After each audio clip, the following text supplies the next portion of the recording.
Moth. The first thing Jenny noticed about the new house wasn't the jacuzzi, the wraparound porch, or even her new room. It was the moths. The first one flew out the door when they unlocked the house for the first time. It wasn't a big deal, and the family even had a good laugh about it. But then she started seeing more of them, nestled in the corners, in drawers, even in the old pots and pans left by the previous owner. She hated moths. To her, they were just ugly, dusty butterflies. But nobody else seemed to mind. At first, Jenny thought that nobody else was really bothered by the moths. They were everywhere. They were in her room, and that's what really upset her. But the most moths were in the living room. Every time she flipped the light on or walked into that room, she swore she could hear the rustling of hundreds of gray wings folding, trying to hide from her. She was surprised anybody would even sit in there. But they did, and they cooked with the pots, and they ignored the 2 moths flying around the ceiling fan at dinner. "There are a lot of moths here," Jenny stated, picking dully at her food. "Suppose so," her brother said, stuffing the cooked chicken into his mouth. She looked away, disgusted. "Is it the light? I mean, maybe it's the light that's attracting them. We could turn on the porch lights at night to try and draw them out. Or maybe it's the smell that—" Jenny was cut off mid-sentence. "Jenny, calm down.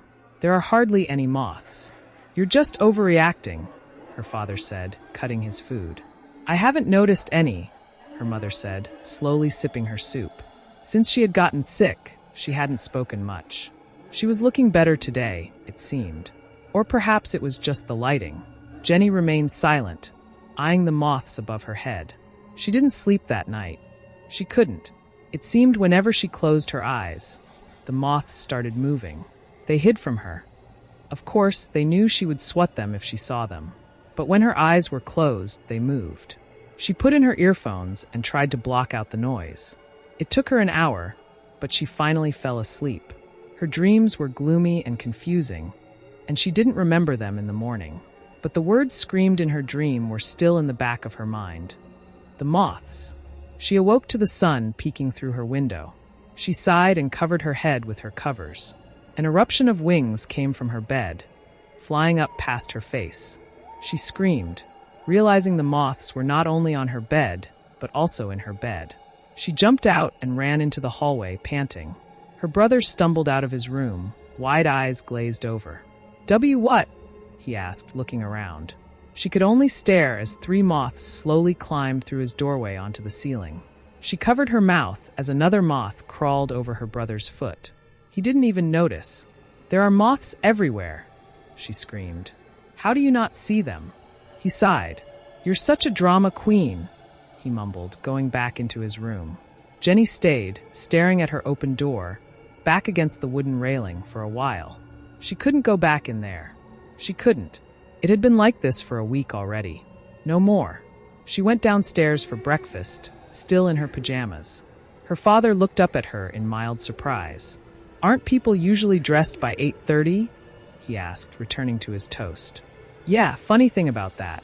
I was awake this morning at 6 o'clock. But then I was woken up by moths, Dad. In my room. In my bed," Jenny complained, still shaking off the memories. "So that was you screaming your head off this morning?" he asked, looking up at her with a slightly angry expression. Have you even listened to me? Dad, moths. Everywhere. Up on the ceiling, in the furniture. Yes, I was screaming because there were 20 moths in my bed," she exclaimed furiously. How could he not see what was crawling over his breakfast plate? She shrieked and picked up the newspaper, smashing the moth on the table. Her father jumped back, almost knocking his coffee over. "Listen, Jenny, I know you're upset about the move and all, but this is ridiculous. Okay, yes, 1 moth. But you woke your mom and me up last night, and she wasn't able to get back to sleep. You know how important sleep is for her, don't you? Now, I think you should go into the living room and apologize to her," her father said sternly. Jenny was dumbfounded. Did he not notice, or did he just hate her? She knew there was no point in arguing. When the mom is sick card is pulled, you may as well fold because there is no way you'll win. She straightened up and spun on her heel, heading to the living room. Her mother was sitting on the large brown sofa, eating more soup. Jenny grimaced as the moths nestled farther into the cushions. "Hey, Mom, I'm sorry. I didn't mean to wake you. It's just the moths, Jenny tried to explain, already feeling bad for what she had done. You know what, Jenny? Her mom demanded in a hostile tone. I've had just about enough of the moths. I haven't seen any. They're not bothering anyone. But you just have to keep pushing and pushing for attention. You think this move hasn't been hard on all of us? I'm the one dying, Jennifer. Her mom stared at her with a coldness she had never seen before. Jenny backed up. Her mother had never been cruel. Even when she was diagnosed, she took it in stride. Her eyes darted up as a moth grasping to the ceiling fan slowly dropped down. It landed in her mother's soup bowl. Her mother, still looking directly at her, spooned the struggling moth into her mouth. There was a small crunch, and then nothing. Jenny grasped the wall behind her and ran to the front hallway. She didn't know where she was going, just anywhere but here. She ended up beside a river. She didn't know which one. She had just run until she was gasping for breath. Then she had walked, and eventually, after about an hour, the path she had been following faded away onto a riverbank. She sat where the sand and grass met, slowly tugging pieces of grass up. Something was wrong. Her brother, an alert, determined boy, had been so sleepy lately. A moth could crawl the length of his body, and he wouldn't even know. Her father, a quiet, studious man, was angry and harsh. And her mother, her sweet, sickly mother, she was cruel. She rested her hands in the grass and sighed, tears pricking her eyes. What was happening? She felt tiny legs crawl over her index finger and pulled her hand up quickly. A small, gray shape fluttered up. She screamed and ran. There was no place to run but home. The walk home took longer than the run did. By the time she was back, it was around lunchtime. She saw the car was gone from the front of the house. They must have gone someplace without her. She sighed again and looked down. She felt guilty and angry and upset. But most of all, she felt confused. At this point, everyone had abandoned her. Her friends, her family, but not the moths. She made her way to the back door. Luckily, it was unlocked. She let herself in and made herself a sandwich, not paying any attention to the moths. After finishing, she went back to her room and fell asleep. Hours passed. The car returned, but nobody woke her up or checked on her. When she opened her eyes, it was dark.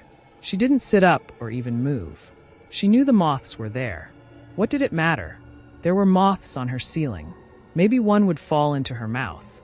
Maybe it would land in her eye. She didn't care. The moths above her moved slowly, forming a shape. No, a letter? A word. The moths had lined up to shape a crude word. Jenny. Her eyes widened.